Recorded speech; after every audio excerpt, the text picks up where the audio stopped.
Welcome back to our channel. నేను మీ సునీతను. ముందుగా మన ఛానల్ ని ఫస్ట్ టైం చూస్తున్నట్లయితే మేక్ హిమ్ టు సబ్స్క్రైబ్. ఇక ఈ వీడియో విషయానికి వస్తే ఇదైతే నాగుల చవితి పండుగ రోజుటి వీడియో. మేము మా ఇంట్లో ఈ నాగుల చవితి పండుగను ఎలా జరుపుకున్నాము, మేము ఎలాంటి ప్రసాదాలు చేస్తాము, ఏ రకంగా చేస్తాము, ఎలాంటి ఆచారాలతో ఈ పండుగను జరుపుకుంటాం అనేది ఈ వీడియోలో మీరు చూడొచ్చు.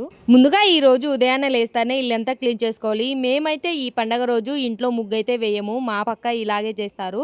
ఎందుకు ముగ్గు వేయారంటే ముగ్గు వేయడం వల్ల మన ఈ పూజ చేసిన ఫలితం అయితే అసలు ఉండదంట. ఇల్లు క్లీన్ చేయడం అయిపోయిన తర్వాత తడి బట్టలతో సూర్యుడు రాకముందునే పుట్ట దగ్గరికి వెళ్ళి పసుపు కుంకుమ తాంబూలం తీసుకొని పసుపు పుట్టపైన అంతా వేసేసి తాంబూలం పెట్టి ఉపవాసం ఉంటున్నట్లయితే చెప్పేసి ఇంటికైతే వస్తాము. ఇంటికి వచ్చిన తర్వాత ఆ తడి బట్టలతోనే పుట్ట దగ్గర పెట్టాల్సిన ప్రసాదాలన్నింటినీ తయారు చేసుకోవాలి. ఇక్కడ నేను పొద్దున్నే లేచినప్పుడే బియ్యము అలాగే నువ్వులు పెసరబాయలు అన్ని నానేసి అయితే పెట్టుకున్నాను. ముందుగానే నానబెట్టుకున్న బియ్యాన్ని ఒక అర్ధగంట పాటు ఎండకైతే ఎండబెట్టుకోవాలి.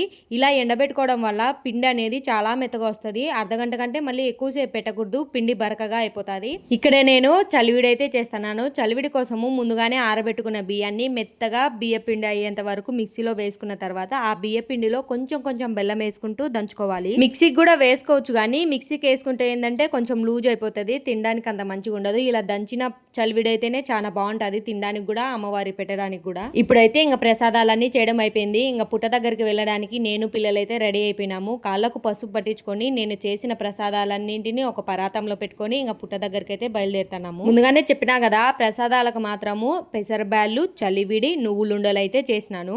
పుట్ట మాత్రం మా ఇంటికి దగ్గరలోనే ఉంది, అందుకనే నడుచుకుంటా పోతున్నాము అందరం రెడీ అయ్యి. పొద్దున్నే తడిబట్టలతో పుట్ట దగ్గర పోయి ఉపవాసం చెప్పి వచ్చినప్పటి నుంచి మరుసటి రోజు పాలు పోసి వచ్చేంత వరకు ఉపవాసమే ఉంటాము మేమైతే. పుట్ట దగ్గర రాగానే మేము తెచ్చిన చెమ్ములో నీళ్లు కొన్ని కొన్నిగా పోసుకుంటూ అలా 3 చుట్లు తిరిగి పుట్టకు దారం జుట్టేసి మేము తెచ్చిన నూలు పోగు దారము అలాగే పత్తితో చేసిన దండలు పుట్టపైన అయితే వేసేస్తాము.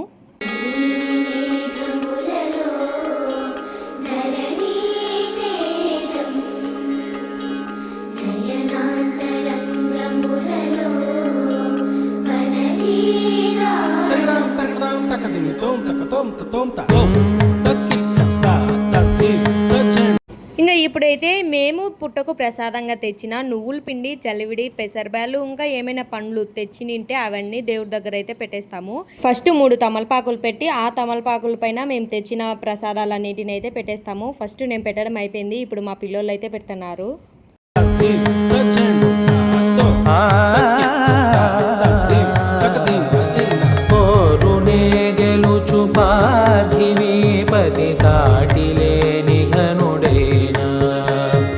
నీరజాక్షి అలిగే వేళ నుడి విల్లు ముడి వంచగలడా, సరే చాలు శత సైన్యాలు నడిపే ధీరుడైనా వసుధావాణి మిథిలావేణి మది వెనుక పలుకు పలుకులెరుగగ.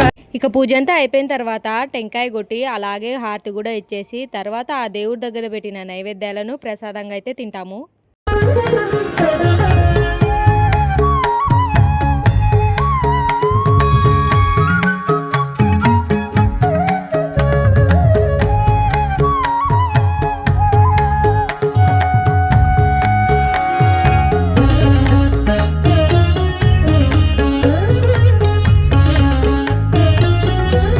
ఇక పూజ అంతా అయిపోయిన తర్వాత మేము తెచ్చిన వాటిని తింటూ అక్కడే కూర్చొని కొద్దిసేపు పుట్ట మీద పెట్టిన నూలు పోగు దారాన్ని తీసుకొని పిల్లలకైతే చేతికి పెద్దవాళ్ళకైతే మెడలో అయితే కట్టుకుంటాము. ఇవి 3 రోజుల తర్వాత అయితే తీసేస్తాము. ఇదైతే నాగుల చవితి రోజు చేసే పూజ. మేము తర్వాత మరుసటి రోజు మళ్ళీ పాలు తీసుకొని అయితే వస్తాము.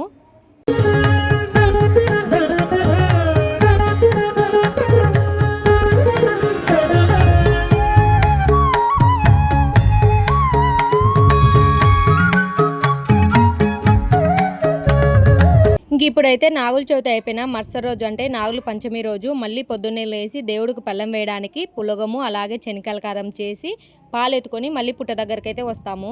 మేమైతే పాలతో పాటు కొబ్బరి బెల్లం కూడా ఎత్తపోతాము.